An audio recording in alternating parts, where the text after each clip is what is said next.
శ్రీమాత్రే నమః. ఈ రోజు మనం మేషరాశి వారి గురించి తెలుసుకుందాం. మేషరాశి వారు చాలా అంటే చాలా అదృష్టవంతులండి. నక్కతోక తొక్కినట్లే అని చెప్పి ఎందుకు చెప్పాల్సి వచ్చింది? జూన్ 3, 4, 5 తారీఖుల్లో జరిగేది ఎవరూ లేనప్పుడు మాత్రమే ఒంటరిగా చూడండి అని చెప్పి ఎందుకు చెప్పవలసి వచ్చింది? ఇవన్నీ కూడా పూర్తి వివరాలు తెలుసుకోవాలనుకుంటే మాత్రం మేషరాశి వారు అందరూ కూడా వీడియోని ఎక్కడా కూడా స్కిప్ చేయొద్దు, చివరి వరకు చూడండి. అప్పుడే మీకు పూర్తిగా అర్థమవుతుంది. మేషరాశి వారు చాలా అంటే చాలా అదృష్టవంతులండి. ఈ విశ్వావసు నామ సంవత్సరం వచ్చిన తర్వాత ఇప్పుడు మన తెలుగు సంవత్సరం కొత్త సంవత్సరంలోకి మనం అడుగు పెట్టాము. గతంలో పోల్చుకుంటే డబ్బు పరంగా చూసుకుంటే మేషరాశి వారికి వీరి యొక్క వృత్తి ఏదైతే ఉందో, కొంతమంది ఒక్కొక్కరు ఒక్కొక్క వృత్తి చేస్తూ ఉంటారు. కొంతమంది ఉద్యోగం చేసుకుంటూ ఉంటారు, మరికొంతమంది ప్రైవేట్ ఉద్యోగాలు, గవర్నమెంట్ ఉద్యోగాలు ఇలా 2 రకాలుగా చేసుకుంటూ ఉంటారు. కొంతమంది ఓన్ బిజినెస్ చేసుకుంటూ ఉంటారు, కొంతమంది చిన్న చిన్న వ్యాపారాలు చేసుకుంటూ ఉంటారు. ఇలా వీరికి సంబంధించి ఏ వృత్తి రంగంలో ఉన్నవారికైనా కానీ వీరికి ఆదాయం అనేది రెట్టింపు కాబోతుంది. ఇప్పుడు వీడియోలో స్టార్టింగ్ లోనే మీకు మొదటి శుభవార్త చెప్పాను, అవునండి. కాకపోతే మీరు గుర్తించుకోవాల్సింది ఏంటంటే కష్టే ఫలి అన్న మాటను గుర్తించుకోండి. ఎంత కష్టపడితే అంత మీ కష్టానికి తగిన ప్రతిఫలం అనేది వస్తుంది. దేనికైనా కానీ ప్రతి మానవులు కూడా కొంతమంది మనం గమనించినట్లయితే చాలా కష్టపడతారు. రేయంబావుళ్ళు కూడా కష్టపడుతూనే ఉంటారు. కానీ ఎక్కడ వేసిన గొంగలి అక్కడే అన్నట్లుగా ఎటువంటి ఆదాయం అనేది ఉండదు. అటువంటి వారికి ధన ద్వారాలు అనేవి పూర్తిగా మూసుకుపోయి ఉంటాయన్నమాట. కానీ అదృష్టం అనేది వారికి ఉండదు. వారి లైఫ్లో ఎప్పుడైనా కానీ మనం ఎంత కష్టపడినా మన కష్టానికి తగిన ప్రతిఫలం రావాలి అంటే గోరంత అదృష్టమైన ఉండాలి. ఆ గోరంత అదృష్టం అంటే మనకి యోగకాలం కలిసి రావాలన్నమాట. ఆ యోగకాలం అనేది ఇప్పుడు బాగా ఉందన్నమాట. అదృష్టం అనేది మీ చేతికి అందుబాటులోనే ఉంది, కానీ కష్టపడి అది అందుకోవాలి.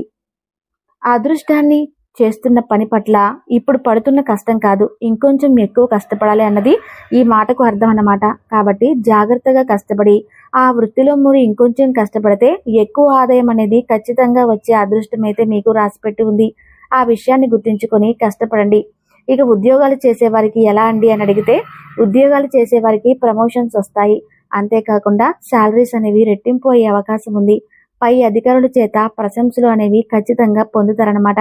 ప్రభుత్వ ఉద్యోగాలు చేసేవారికి కూడా చాలా అనుకూలంగా ఉంది. ఇక ఈ 3 రోజులు వీరు చేస్తున్న పనులు యందు అదే వృత్తి, ఉద్యోగ, వ్యాపార రంగాల్లో ఉన్న వారందరికీ కూడా ఈ 3 రోజులు ఎటువంటి ఆటంకాలు లేకుండా ప్రశాంతంగా పనులు అనేవి టైంకి ముగిసిపోతాయి. ఎటువంటి పెండింగ్ లోనే ఉండవన్నమాట. పని పట్ల ఆసక్తి అనేది కూడా వీరికి ఉంటుంది. ఇక తర్వాత కుటుంబ పరంగా చూసుకుంటే కుటుంబ పరంగా కూడా గతంలో కొన్ని గొడవలు అయ్యాయి, మీకు కొన్ని వాదనలు అయ్యాయి, భార్యాభర్తల మధ్య కొన్ని చిక్కులు చికాకులు అనేవి ఏర్పడ్డాయి. కానీ గతంతో పోల్చుకుంటే ఈ విశ్వావసునామ సంవత్సరంలో మీకు చాలా ఆనందదాయకంగా ఉండబోతుంది. ఈ జూన్ నెల మీకు కలిసి రాబోతుంది. గతం గతహ అని చెప్పి మర్చిపోయినట్లయితే భార్యాభర్తలు ఇద్దరు ఒకరినొకరు అర్థం చేసుకోవటం, ఒకరి మాట ఒకరు విలువ ఇచ్చుకోవటం, ఒకరు చేసే పని మరొకరు సంప్రదించుకొని చేసుకోవటం, ఈ విధంగా చేసుకోవటం వల్ల మీ లైఫ్ అనేది ఒక టర్నింగ్ పాయింట్ తిరుగుతుంది అని చెప్పి చెప్పుకోవచ్చు. కొత్త సంవత్సరం కాబట్టి ఎవరు కూడా పర్సనల్గా ఎవరు సొంతంగా వారి నిర్ణయాలు తీసుకొని చేసుకోకుండా ఒకరిని ఒకరు సంప్రదించుకుని మీరు నిర్ణయాలు ఒకరితో ఒకరు పంచుకొని ఒక అడుగు ముందుకు వేయండి. ఏ పనైనా కానీ మీకు చక్కగా కలిసి వస్తుందన్నమాట. ఇక సంతాన పరంగా చూసుకుంటే సంతాన పరంగా కూడా మీరు గతంలో కొన్ని చిన్న చిన్న అనారోగ్య సమస్యలను చూశారు. పిల్లలు చెప్పిన మాట వినడం లేదు, చదువు కొంచెం వెనకబడుతున్నారని చెప్పి పడ్డారు. కానీ కొత్త సంవత్సరంలో మీకు ఈ జూన్ నెల కలిసి రాబోతుంది. అద్భుతంగా ఉండబోతుంది. పిల్లల పరంగా ఉన్న ఆరోగ్య సమస్యలు కానీ పూర్తిగా తగ్గిపోతున్నాయి. ఇక రెండో శుభవార్త, మొదటి శుభవార్త నేను ఫస్ట్ చెప్పేశాను. ఇక రెండో శుభవార్త ఏంటి అంటే కనుక పిల్లల పరంగా ఇప్పుడు ఎవరైతే కాంపిటేటివ్ ఎగ్జామ్స్ రాశారో, మేషరాశి వారికి చెందిన పిల్లలు కానివ్వండి, మేషరాశికి చెందిన విద్యార్థులు కానివ్వండి, ఎవరైతే కాంపిటేటివ్ ఎగ్జామ్స్ రాశారో ఈ ఎగ్జామ్స్ లో వారికి ఖచ్చితంగా మంచి మార్కులతో పాస్ అవ్వబోతున్నారనమాట.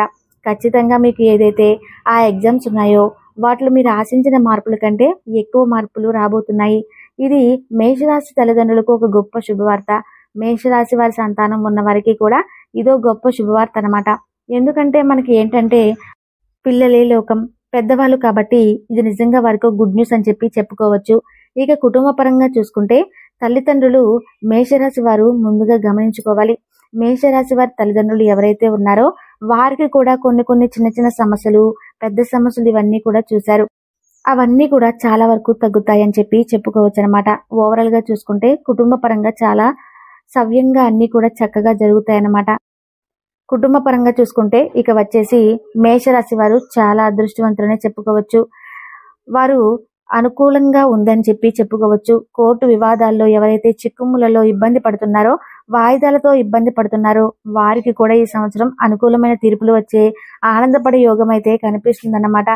ఇక ముఖ్యంగా మేషరాశి వారు గుర్తించుకోవాల్సింది ఏంటి అంటే, మధ్యవర్తులుగా ఉండి డబ్బు పరంగా ఎక్కడా కూడా ఉండదండి.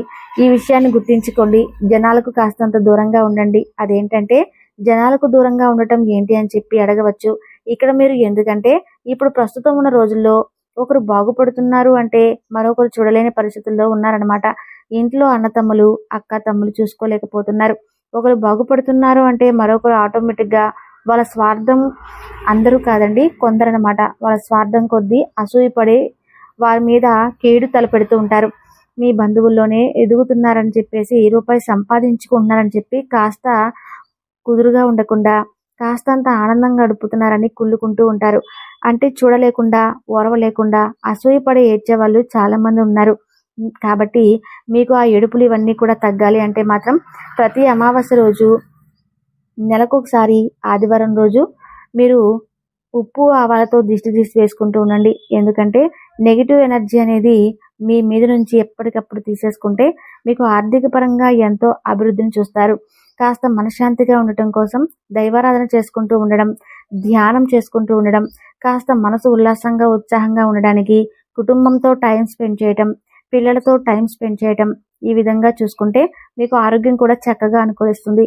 కొంచెం వ్యాపారాల్లో ఒత్తిడిలో పడిపోయి, కొంచెం బిజినెస్ పనుల్లో పడిపోయి, డబ్బు సంపాదించే ఆరాటంలో పడిపోయి ఆరోగ్యాన్ని కొంచెం నిర్లక్ష్యం చేస్తూ ఉంటారు.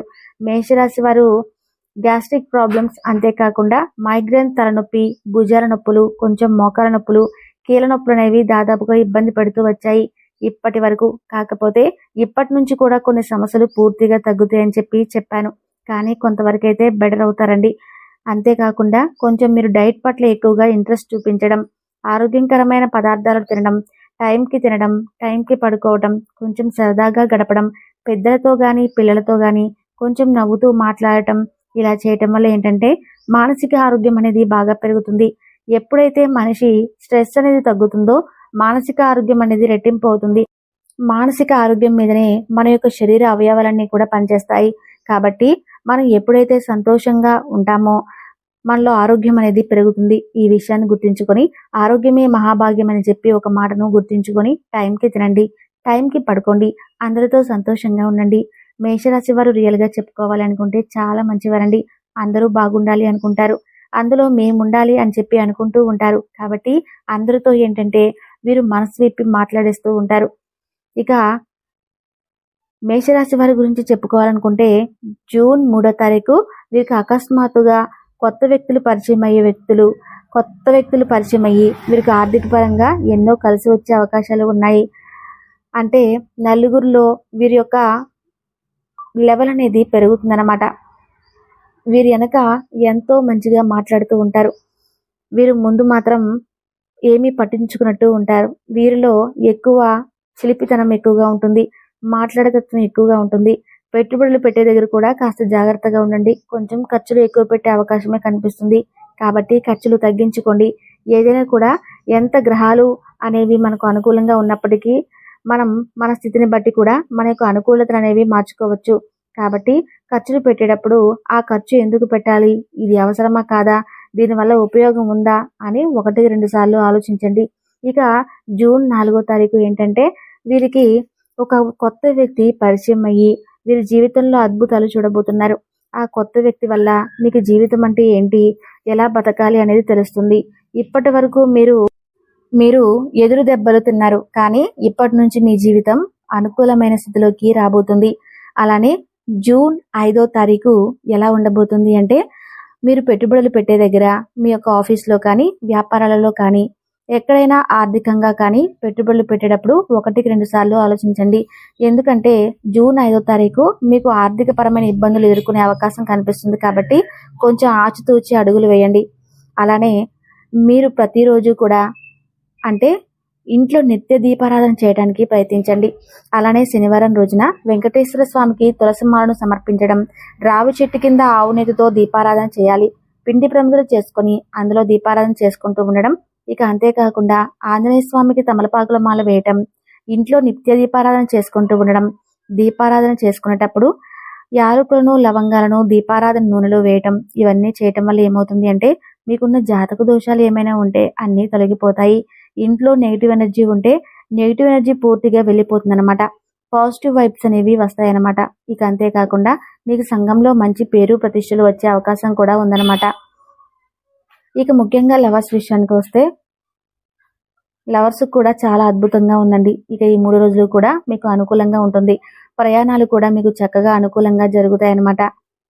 చూసారు కదండి మేషరాశి వారి జాతకులకు ఈ 3 రోజులు ఎలా ఉండబోతుందో.